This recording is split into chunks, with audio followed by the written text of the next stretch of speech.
welcome to Rooted Diasporans. I am so happy that you're here today. My name is Valentina, and I am super happy that you're here, that you chose my channel to spend a couple of your minutes today to just have a good time and talk.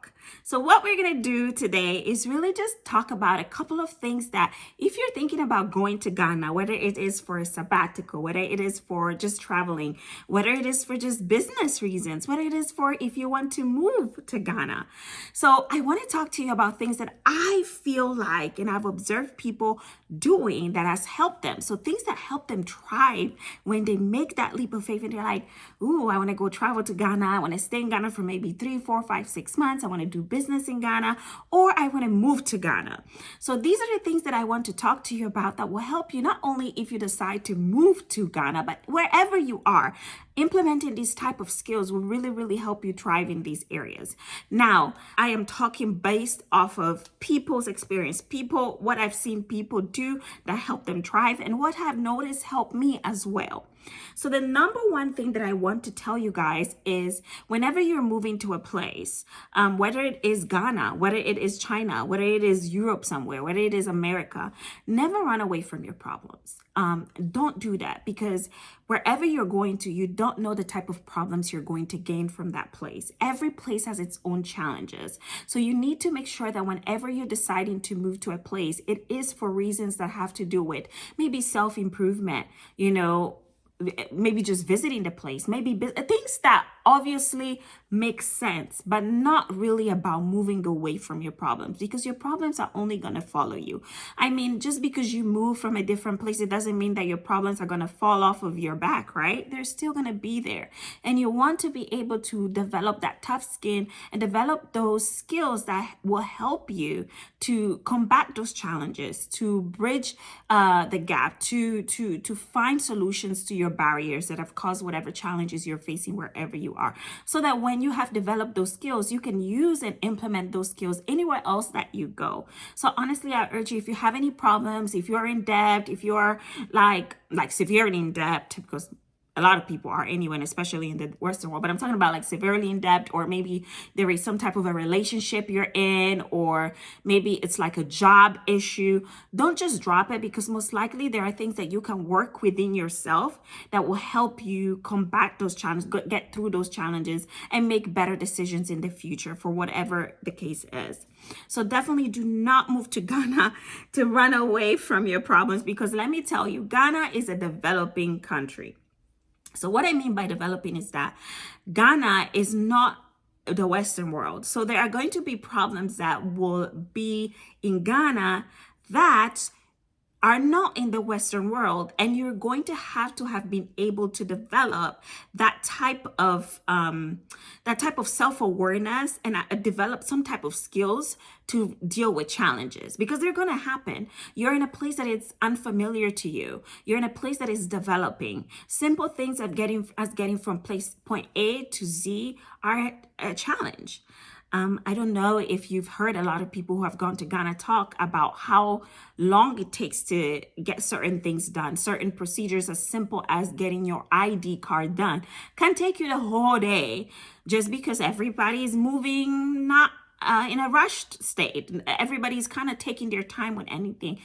And also the Uber may not be as quick as it is from wherever you are. So never run away from your problem expecting that, things are just going to fall off your back if you move to Ghana. There's just going to be more problems in Ghana if you're not ready to find skills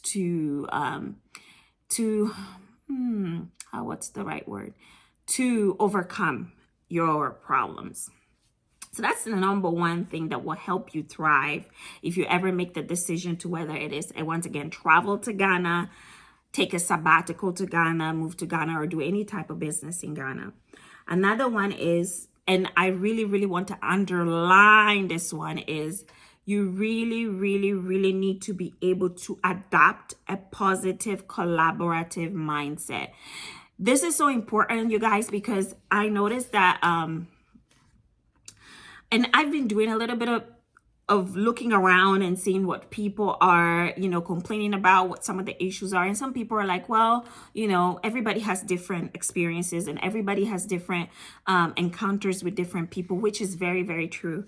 I think that for anybody who is trying to go to Ghana, who is trying to go to any developing country, needs to understand that Ghana, just like many other Western African developing countries, has a culture of, I don't want to say nepotism, but it is kind of nepotism, okay? When you don't know people, you're going to struggle. And it's just because people work in whom you know type of style. You can have all the degrees that you want, but there are so many students with all these degrees in Ghana and don't get a job. One, because there aren't that many businesses who are thriving to hire as many people. And two, is because the businesses that hire people that they know or somebody has referred to them. So that is another thing about Ghana that you need to understand. If you're going for any type of reason that has to do with business, it has to do with you wanting to take a job or look for a job, you need to understand that you need to develop a positive collaborative mindset. You need to go into Ghana like, I am going to get to know people. I am going to understand the culture. I am going to network so that I can expand my level of reach. People get to know me, I can get to know them, and we learn what each other has to offer from one another. And that's how you start to develop your networking team, or not team, but your networking, what's the word? Networking, your network. Yes. So spirit of collaboration, spirit of networking, positive mindset, okay? Another thing is you need to, this is another important one. And you need to learn the culture. You need to learn the culture. You need to understand the culture. You need to be familiar, way beyond even familiar with the culture before you make any type of decision of, let's say, having a sabbatical in Ghana or staying there for longer than 2-3 months, okay? You can't just, because of what you see on social media, or maybe because of what you hear your friends say, or maybe you notice there is a trend, decide to pack up and move. Ghana and a lot of other countries in Africa, again, are in a developing state, and they have a strong culture that is so deep and is different, just like how Italian culture is different from the Ghana culture, just like it's different from the British culture, just like German culture is different from Italian. You understand, it's different. So before you make that move, you got to understand that the culture is different. And one thing that I definitely suggest anybody who's interested in moving in any place is, especially if it's not because you are struggling where you are, you're fine where you are, but maybe you just want to change, right? You just want to find yourself. Maybe you just want to learn something different. One thing I recommend is, especially for Ghanaians, we're kind of everywhere, all over the world for the most part, especially the bigger cities.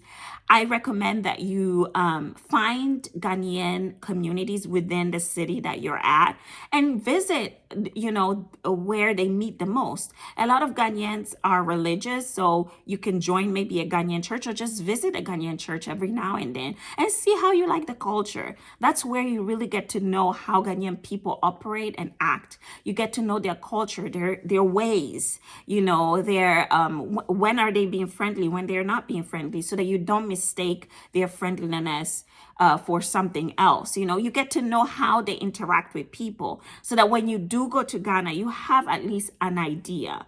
I urge you to do that. Ghanaians are they're very pro culture, so they do a lot of things. They organize a lot of events. Like in Chicago, for instance, they have something called the Ghana Fest, and it's always held every end of July. So if you're interested in learning more about the Ghanaian culture, that's a perfect example of where you can learn a lot about it. There's a lot of vendors, food, music. you really get to know about Ghana there. Obviously not everything, but it gives you a glimpse of what it's like being around Ghanaian people and how they interact with people. So definitely take the time and do that. Educate yourself as much as possible by physically being with Ghanaians, and then also educating yourself, increasing your awareness about where you are interested in going. Another thing you need to understand about Ghana to make your experience really good and to thrive really well in Ghana is that Ghana, again, just like a lot of other developing countries, it's in a developing state, okay? I don't consider Ghana third world any longer. And I say this because, and I think a lot of people, a lot of business, they also don't say Ghana is third world right now. We're in a developing state. So when you go to any developing country, even when you go to somewhere like Dominican Republic, and I've been there, even when you go to Mexico, even when you go to the Philippines, even when you go to these places, they're also in a developing state. There is some sort of a hustling culture.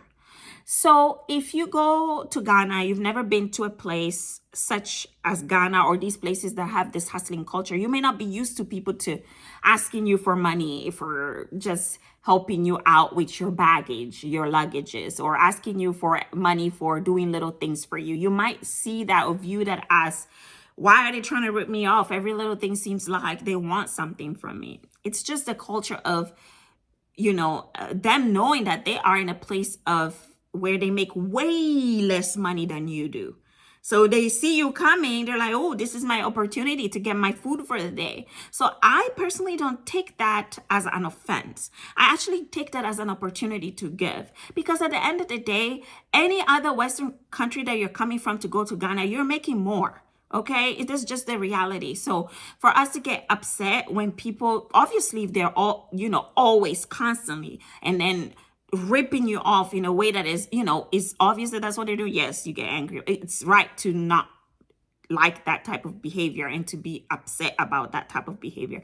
But for little things like, like somebody's helping you with something and you give them 5 CDs or, it's just, I think it's just a kind thing to do because they know that they're making more and that they know that you are making more and that you make way more than they do. So what's wrong with that? You're just helping your fellow brother or sister on that day.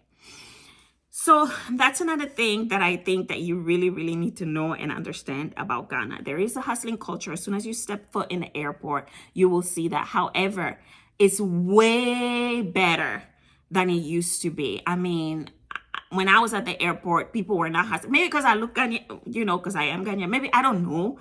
But I think it wasn't just me. Other people were saying the same. It's not like it used to be. The people working at the airport are not around hustling or, trying to give you get money from you like that anymore. And I think it's great. I think it's something they're working on at least.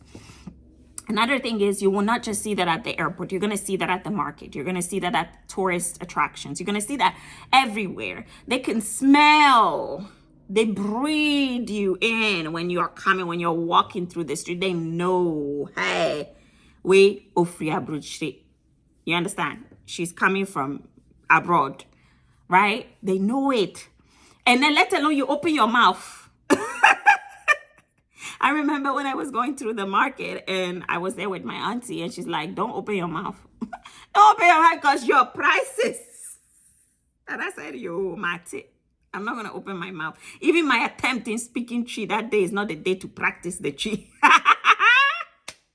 So just know it's just part of it. These people know that you're coming there with way more money and they're trying to make a little cut, man. Like, it's not honestly that much more that they charge you. They can't go so crazy with it. So just be prepared. You might pay a couple CDs more than what the price is. And yeah, barter. Just barter. Like, just negotiate the prices with them and then it goes down. But don't get upset with it. That's just how it is. I'm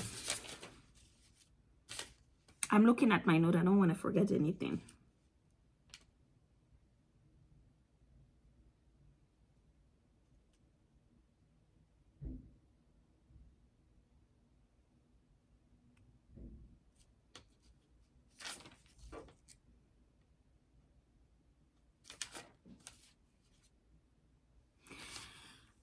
One thing that I also wanted to put light on is,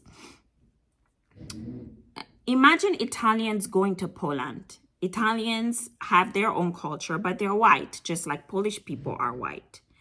Just because they're both white, both Italian and Polish people are white, that doesn't mean that the Italian people and the Polish people have the same type of cultures, the same type of doing things, the same way of life, right?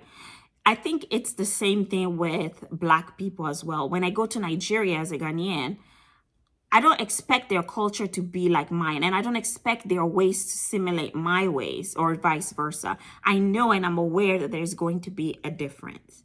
So when I'm going into Nigeria, for instance, I'm going to understand myself first as an Italian born Ghanaian who's lived in London and the US.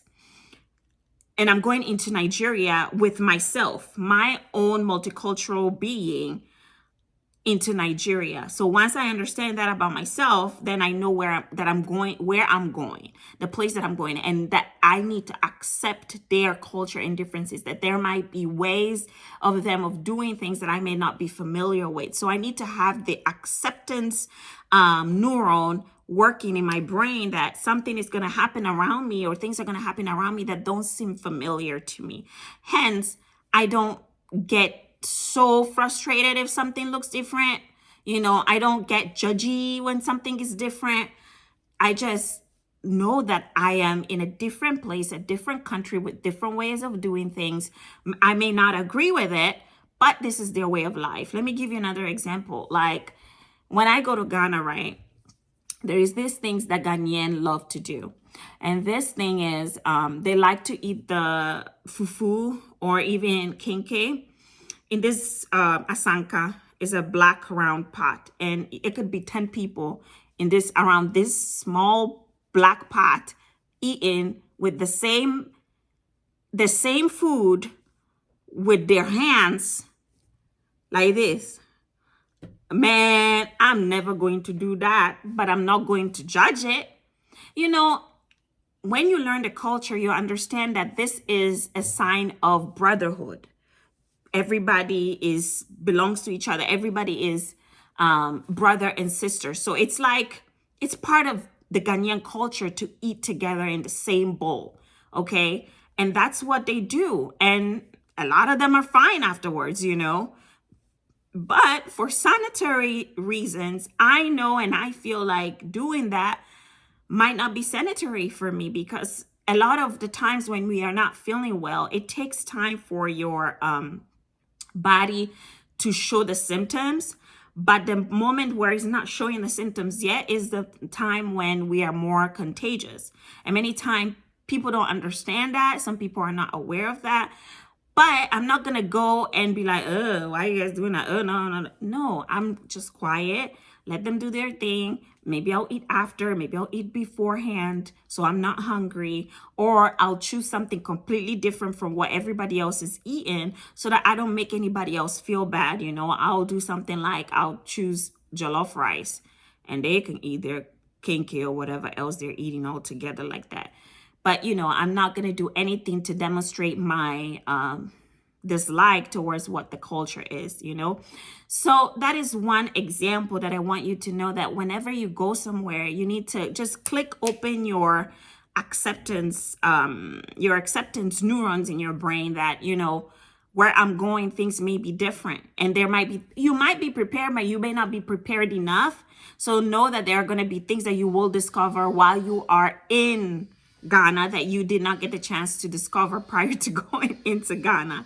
So you need to understand these things about the country and anywhere else that you go, honestly.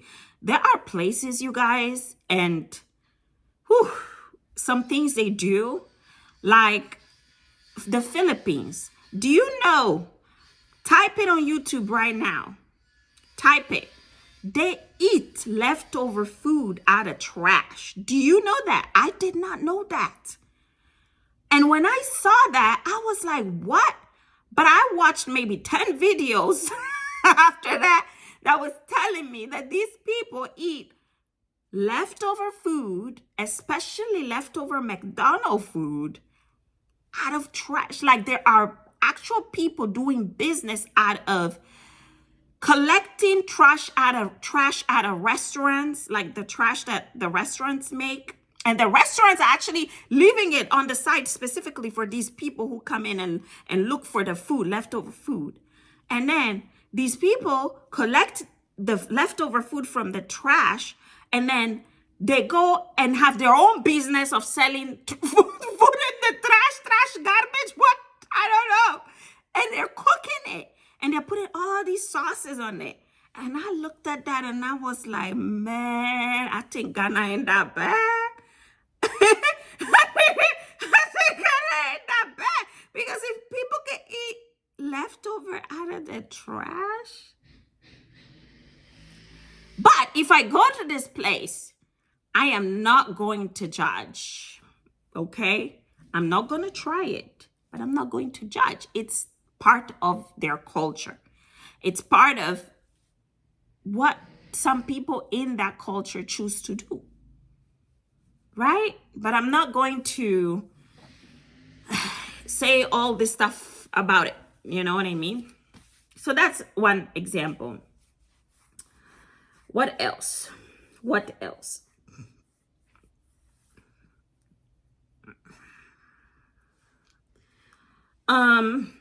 Another thing is, you will really thrive in Ghana if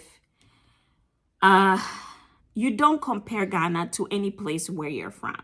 You don't compare any place you're going to the place you were coming from. Now, let me be straight up honest. When you go to Ghana, if you plan on doing a sabbatical in Ghana, or you plan on staying there a little bit longer than whatever vacation would be like, let's say longer than 8 weeks. If you plan on moving to Ghana, listen now. My Ghana accent is coming. In Ghana that you're going now, I think my African accent is mixed. It's not just Ghana, because I'm multicultural inside. You see, I have Nigerian friends, I have Congolese friends, I have this Togolese. So my accent is African accent. Just open your ears well. Ghana, and I'm sure many African countries that you go and visit now, does not have, I repeat, it doesn't have anything like Section 8. Don't bash me with this. For those UK people that are watching me, Section 8 is free housing, or maybe subsidized housing, where the government is paying some portion of your rent to live. Africa doesn't have, so if you are not the type of person who is capable to make your income and know where your money is coming from, don't go. Just forget it. It doesn't exist. It will not exist. It doesn't exist. I don't know if it will ever exist. Maybe it will, but this is not the time to go to Ghana and hoping that because they have opened door for year of return, they have created these things to make you comfortable. No. It doesn't work that way. It's not functioning. In fact, it does not exist in the Ghanaian brain to do this. There is nothing like Section 8. So if there's nothing like Section 8, next. There is nothing like food stamp. That means if you're hungry, you will be hungry. You see the people on the streets now, they're hungry every day. You will be hungry. Don't go to Ghana and think that you are going to be fed because of your return. There is programs in place for you to eat. No, there is no such thing like food stamp or assistance or anybody to help you to find a way to eat, to feed yourself, your family. Nothing. There is none. So if you don't have entrepreneurship mindset in Ghana, and you are not somebody who is able to step your head down a little bit, submit a little bit, make networks, get to know people, forget it. Don't go. Don't go. You'll be disappointed and you complain from morning to evening. There is nothing like that. It is now they are doing something. Now let me move to the next one, healthcare. Now I think they have this health insurance or something. Even that health insurance, I think the system for that one is still progressing. I don't know where they're at with that. So if you are going to Ghana thinking, say, you'll be going to hospital and not pay because there's a system, just forget everything about going to do any type of long extended stay in Ghana because you will be disappointed. Our ears will fall off of complaint from you. Don't. Okay? Your return was just a year of return. Period. Okay? Year 2 return, 2019, 2024 now. That's it. For you to come and see. What did they say? Travel and see. Travel and see. That's all. Now, if you want to do business, if you are a go-getter, if you are a starter, if you have tough skin and you know, say, hey, no matter what, no matter how, I have put myself together that rain or shine, I'm going to make things work. Ghana is for you. That's where Ghana is at. It's for those people who are ready. You understand? Those people who have set things in place that they can say, okay, let me spend 5 years to build something in this country so that I can be part of developing this country. That is when Ghana is. That is when you would thrive. You understand? But if you're going to Ghana with maybe say $10,000-$15,000 and you think that $10,000-$15,000 with your mentality already, you are used to the lifestyle here in the United States, in the UK, where, you know, if you can't pay your bills, you can use your credit card to pay this. Credit card where? I think that lifestyle doesn't work here. That 10,000, 15,000, 20,000 is going to be used on funding your lifestyle, because you cannot, like the normal local Ghanaians, live the way that the local middle class Ghanaians live. You can never, coming from the US or the UK. Can you stand light off for 2 days? Do you know what to do in case this happens? For example, can you stand no water for 2? Do you know what to do when this happens? Thank you. Clap for yourself. I don't think you can. Okay? So don't just make that mistake. Don't make that mistake. When you're going to, you have to have a plan. You have to visit it plenty of times. Get used to it. Know the people ins and out. People know you. You know people like that. People, you need to be connected. You need to be connected with people in Ghana, understand the movement. Let me tell you, even Ghanaians who were born and raised, bred in Ghana until adulthood, who have moved from Ghana abroad to try to make a little bit of money and make a living and they are going back to Ghana today. They can't live there just like that, let alone if you are somebody who's not from Ghana, you just pack up and decide to move. What? It's not that easy. Like I said, Ghana is in a developing state. Nobody has lied about that. I don't think in any YouTube channel. Is in a developing state. So you need to understand that if you're going to Ghana, there is no government support for anything. No. You are doing everything on your own by yourself. I've said it. And that leads me to my next point. Prepare as much as possible. When you're going to Ghana, prepare as much as possible. I think I did a video. I don't remember. Yeah, I did a video. I don't know if I'll put it before this one or will come after this one where I prepared. When we're talking about portable generator, have you heard of something like that before? I'm going to let you know in this channel that there is something like portable generator that you can buy on Amazon. I might link it down below. And you can take it with you. And it was very, very useful. I think we used that thing maybe 3 times. Yes, because the light goes off even if you've paid. And even if you paid, this is how my dad would talk. Even if you paid, when he means something, even if you paid, the thing will be cut off and you have to pay again, okay? That's the system.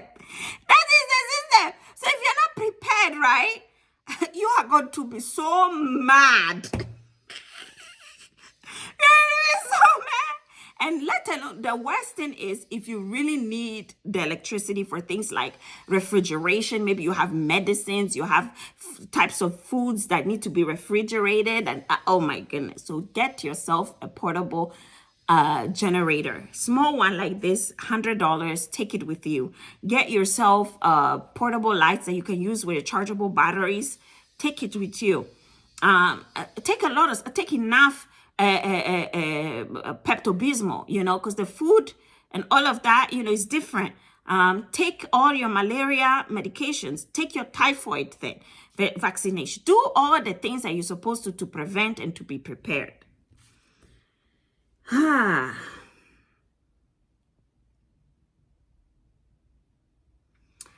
This is my last tip for you to thrive in Ghana. I should have brought water because now my throat is dry. It's let me see. You need to understand your why, okay? Your why of going to Ghana is very important. You guys, if you see something white right here, it's because, let me tell you what happened before I proceed with my last tip.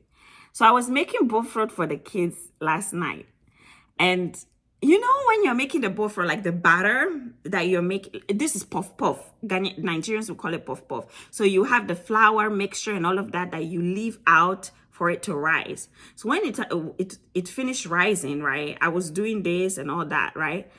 And then I had finished formulating my balls and putting it in the oil for the puff puff to fry. Tell me why, the stick that you use to mix the puff puff, like to get like that long stick that you just use to turn the puff puff around so it doesn't burn just on one side, right? Or it doesn't cook just on one side.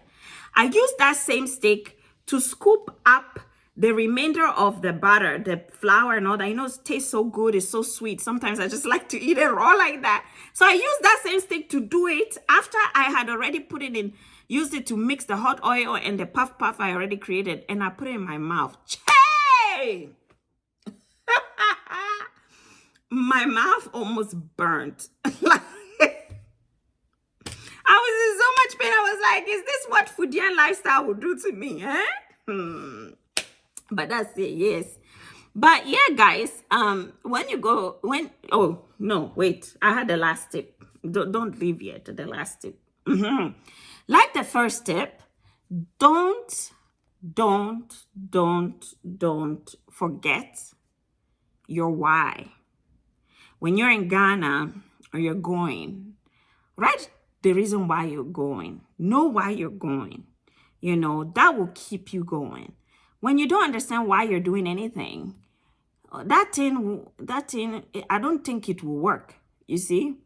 But if you understand why you're doing something, that why has to matter to you, no one else.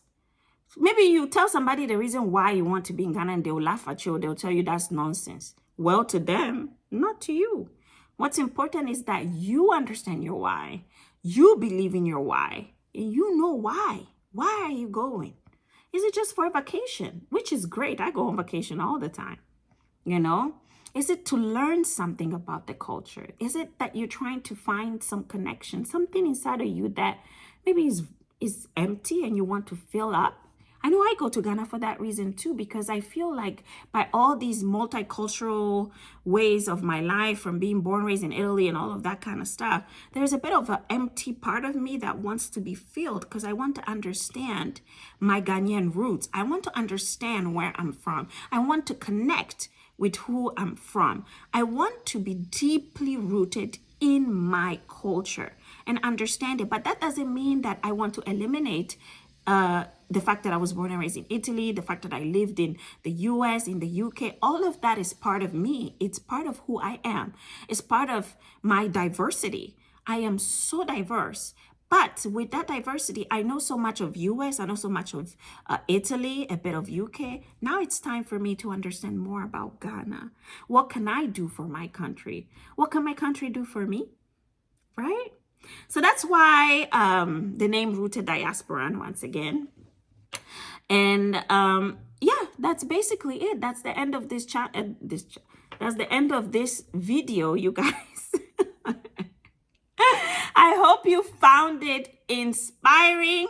I hope you found it impactful. You see, my Italian is always because I'm always talking like this.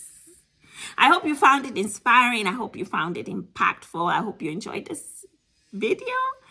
And once again, thank you again for stopping by. Don't forget to comment, like, share, and subscribe. Until next time, ciao, ciao.